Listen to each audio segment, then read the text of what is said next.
Hello everyone and welcome back to my channel. Today I'm going to be sharing with you my top 10 tips for getting a pet.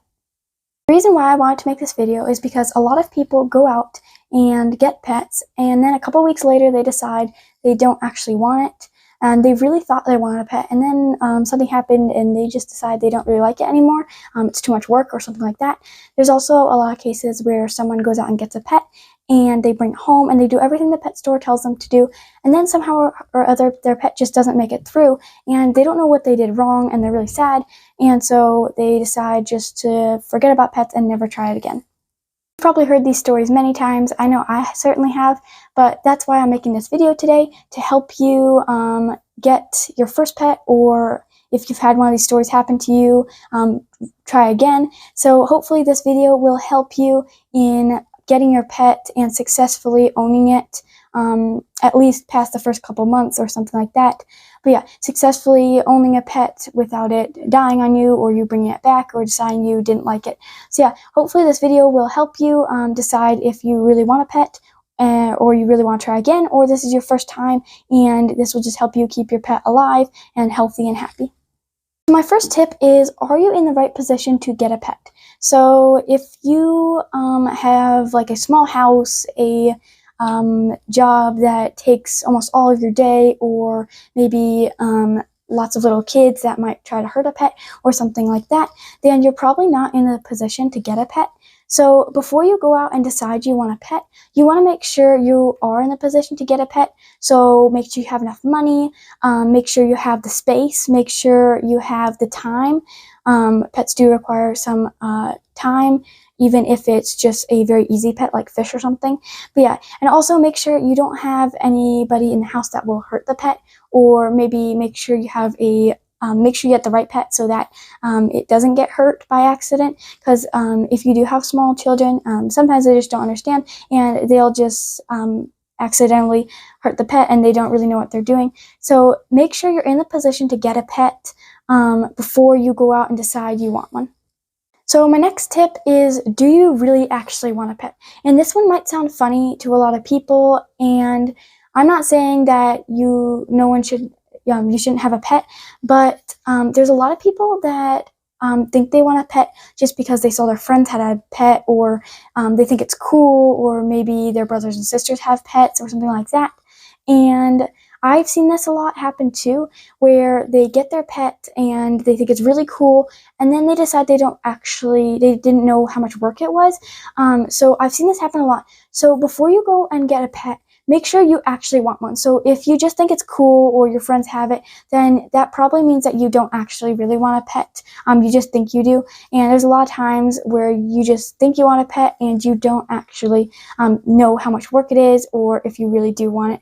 So before you go out and get a pet, just consider this. Maybe you don't actually really want a pet. Just make sure you actually want a pet before you go out and get one. So my next tip is, choose the right pet. There's so many different pets out there nowadays. I mean, when you think of a pet, you always just think of a dog or a cat, but there is so many pets to choose from nowadays. There's just so many different ones, and there's one for everyone. But you have to be careful what pet you choose. So think about your position you're in or anything like that. So like, think about how much space you have and like how much money you have to spend on it, and if you have little children in the house and things like that. Just think about these things and decide what pet would be right for you. And a lot of people will just think that they just think of, dogs and cats as pets, so they'll go out and, get a dog, and then they wind up like not having enough money or not having the space, or, someone comes and hurts it by accident. So just really try to decide on what pet is right for you. There's so many different pets you can choose from, and I'm sure you can find one if you really actually want one. So my third tip is, do your research. And a lot of people go in and get their pet and they have no idea what they're doing, and that's when your pet dies by accident. You don't know what you're doing and you just think you know because the pet store tells you a couple things, but you really don't know what you're doing and your pet doesn't make it. So I can't tell you how important this tip is. So many people fall for the same trick and just think they know everything about this pet, and then something happens. So please do your research before you go out and get the pet. Just decide which pet you're going to get and then do your research. I have had so many pets in the past, and a lot of them just didn't make it because I didn't know what I was doing, and I never looked it up or did anything. So if you want to go out and read books or watch videos or read blogs or anything you like, and try to get your knowledge from a lot of different places. So don't just, read one book and think you know everything all of a sudden. Try to get from lots of different places, because everyone will say something different about it, and just try to do your research. I have actually seen it work so much better, because like my cat Milo, I've done tons of research on him, and he's so much happier than when he first came to me. When he first came to me, I had no idea what I was doing, but now I have really done my research, and I've gotten the right diet, settled it into my home, and now he's like so much happier than he used to be, because I know what to do for him and how to take care of him properly. Alright, so 5 is kind of budgeting out your pet. So just make sure you have enough money for the pet you're going to get, and also remember that it's very likely that your pet will have to go to the vet sometime in their life. So either if you want to put money away for this, or have some kind of backup money for this, it's very likely your pet will have to go to the vet sometime in its life, so it's good to have some extra money for that. But then you also need the money for its food, its housing, its everything like that. So just remember, maybe before you get your pet, decide how much you want to spend on it, and also put away some money for vet bills in the future if that happens.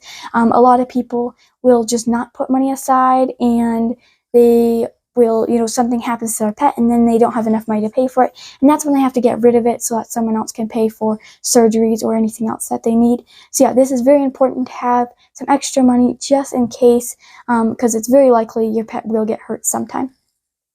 Alright, so number 6 is where to get your pet. And this sounds like a kind of silly tip, but if you really want success in your pet, try to not buy from like big box stores like PetSmart or Petco. A lot of times they'll get it from big breeders, and those animals are usually not as healthy as an animal you could get from a local shelter, or a better breeder or something like that. So if your only option is a pet store, then that's okay. Just be aware that your pet might not be as healthy as a pet from like a shelter or a breeder. So if you really want a good successful pet, then you might want to get it from a shelter or a breeder. Also, you can help a lot of pets out at shelters. A lot of pets just can't find homes anymore.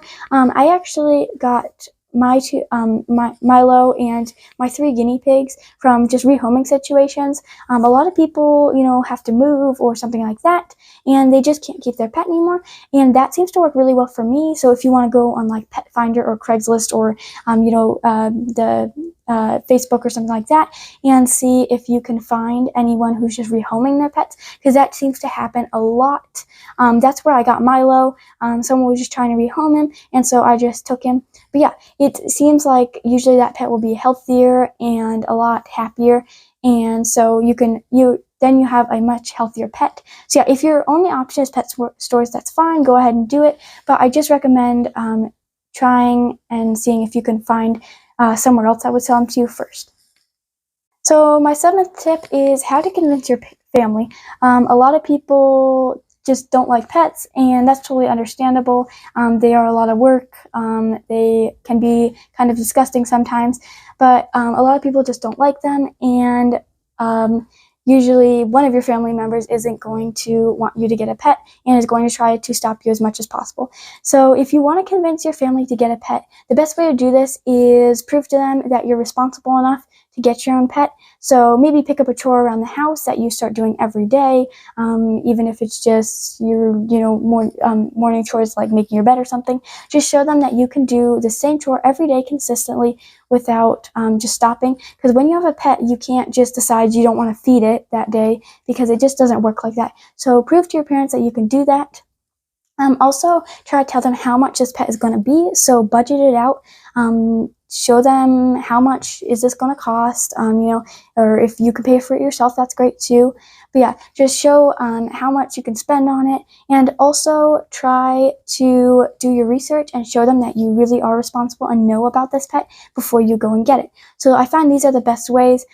Sometimes you just can't convince your family that pets are going to work, and that's okay. You'll just have to wait until you're older.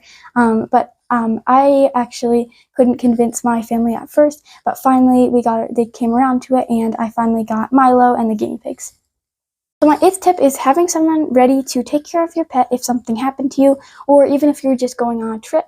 There's a lot of times when you need to go on a trip, or something comes up and you have to leave for a while. So before you get a pet, you might want to make sure you have someone available to take care of that pet while you're gone on trips, or even if something happened to you, that they could even take the pet if they had to.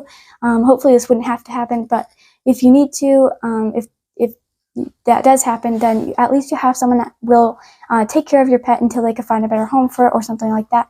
So I actually have lots of people I can trust to take care of my pets when I'm gone, or if something ever happened to me. So just make sure you do have someone available, because a lot of times you're just going to want to go on a trip or something like that, and you're just going to need someone to look after your pet. And make sure they're responsible enough and will take care of it. Even if you have to pay them a little, that will work too. But yeah, just make sure you have someone good to take care of your pet that you trust. So my 9th tip is preparing for your pet. So if you've gotten this far in the process of getting your pet, and you know your pet is going to be coming soon, or you're going to pick it up soon, make sure you're prepared. So a lot of times people will get a pet and they'll just bring it home, and then they find out, oh wait, they don't have the stuff for it. Like they don't have a cage, or a litter box or something goes wrong, and they don't have it. So they have to run out to the store and go get it. And sometimes it's not the right thing or something like that. This actually happened to me when I got my cat Milo. I just brought him home and I had nothing. I just stuck him in the garage and ran back out to the pet store. And that did not go well. He was very scared. It made him a little jumpy and scared for the first couple days, because I didn't actually have anything for him when he first got home. So it's really important to be ready when your pet comes home, and make sure you have everything you need so that you can get them really calmed down. I've had a lot of successful times where I've been really prepared, and I bring my animals in and I get them set up and everything goes really smoothly. So just to make the experience really nice and smooth for your pet and for you, make sure everything's prepared, everything's ready, you have everything in your house set up for when your pet comes home. My 10th tip is just having a really good schedule for your pet. A lot of animals like to do the same thing at the same time every single day, and they'll get used to a schedule and also kind of get into a routine. Most animals will do this and just kind of expect it from you. So if you have pets, and if you've gotten this far and you actually have a pet in the house now, you should probably get a really good schedule going to make sure you never forget to do something with your pet. And also just to make them feel more comfortable. They also get a lot friendlier when they know it's like food time or playtime or something like that. My cat tries to wake me up every morning because he knows it's time to eat. So just have a good schedule for them. It helps you bond with them much faster, and it just makes the pet feel way more secure and everything. So yeah, just have a really good schedule with them, and those are my 10 top tips for having a pet. Thank you everyone for watching. I hope this video helped you and shed some light on getting a new pet or trying again. So if you like this video, please give me a like and subscribe to my channel. Thank you for watching. See you next time.